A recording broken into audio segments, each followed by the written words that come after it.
جب یوسف نے اپنے والد سے کہا کہ ابا میں نے خواب میں 11 ستاروں اور سورج اور چاند کو دیکھا ہے، دیکھتا کیا ہوں کہ وہ مجھے سجدہ کر رہی ہیں۔ انہوں نے کہا کہ بیٹا اپنے خواب کا ذکر اپنے بھائیوں سے نہ کرنا، نہیں تو وہ تمہارے حق میں کوئی چال چلیں گے۔ کچھ شک نہیں کہ شیطان انسان کا کھلا دشمن ہے، اور اسی طرح اللہ تمہیں برگزیدہ و ممتاز کرے گا اور خواب کی باتوں کی تعبیر کا علم سکھائے گا، اور جس طرح اس نے اپنی نعمت پہلے تمہارے دادا پر دادا ابراہیم اور اسحاق پر پوری کی تھی، اسی طرح تم پر اور اولاد یعقوب پر پوری کرے گا۔ بے شک تمہارا پروردگار سب کچھ جاننے والا ہے، حکمت والا ہے۔ ہاں، یوسف اور ان کے بھائیوں کے قصے میں پوچھنے والوں کے لیے بہت سی نشانیاں ہیں۔ جب انہوں نے آپس میں تذکرہ کیا کہ یوسف اور اس کا بھائی ابا کو ہم سے زیادہ پیارے ہیں، حالانکہ ہم جماعت کی جماعت ہیں، کچھ شک نہیں کہ ابا کھلی غلطی پر ہیں۔ یوسف کو یا تو جان سے مار ڈالو یا کسی ملک میں پھینک آؤ، پھر ابا کی توجہ صرف تمہاری طرف ہو جائے گی، اور اس کے بعد تم نیک لوگوں میں ہو جاؤ گے۔ ان میں سے ایک کہنے والے نے کہا کہ یوسف کو جان سے نہ مارو، کسی اندھے کنویں میں ڈال دو کہ کوئی راہگیر اسے نکال کر کسی دوسرے ملک میں لے جائے گا۔ اگر تم کو کرنا ہی ہے تو یوں کرو۔ یہ مشورہ کر کے وہ اپنے والد سے کہنے لگے کہ ابا جان، کیا سبب ہے کہ آپ یوسف کے بارے میں ہمارا اعتبار نہیں کرتے، حالانکہ ہم اس کے خیر خواہ ہیں؟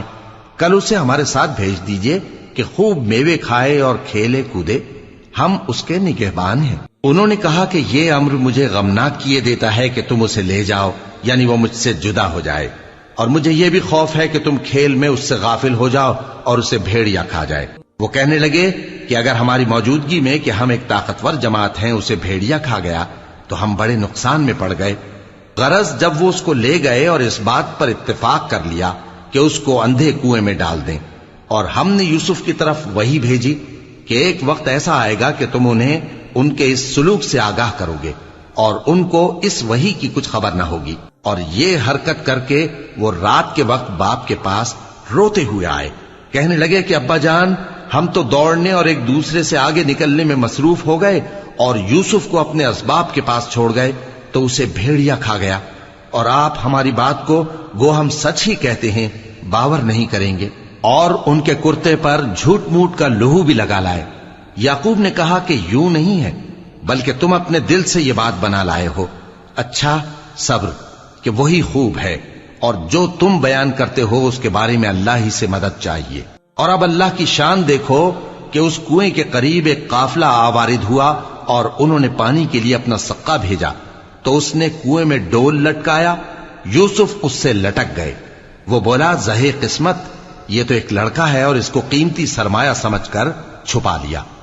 اور جو کچھ وہ کرتے تھے اللہ کو خوب معلوم تھا، اور انہوں نے اس کو تھوڑی سی قیمت یعنی محدود چند درہموں پر بیچ ڈالا، اور وہ اس سے بیزار ہو رہے تھے۔ اور مصر میں جس شخص نے اس کو خریدا اس نے اپنی بیوی سے، جس کا نام زلیخا تھا، کہا کہ اس کو عزت و اکرام سے رکھو، عجب نہیں کہ یہ ہمیں فائدہ دے یا ہم اسے بیٹا بنا لیں۔ اس طرح ہم نے یوسف کو سرزمین مصر میں جگہ دی، اور غرض یہ تھی کہ ہم ان کو خواب کی باتوں کی تعبیر سکھائیں، اور اللہ اپنے کام پر غالب ہے لیکن اکثر لوگ نہیں جانتے۔ اور جب وہ اپنی جوانی کو پہنچے تو ہم نے ان کو دانائی اور علم عطا کیا، اور نیکوکاروں کو ہم اسی طرح بدلہ دیا کرتے ہیں۔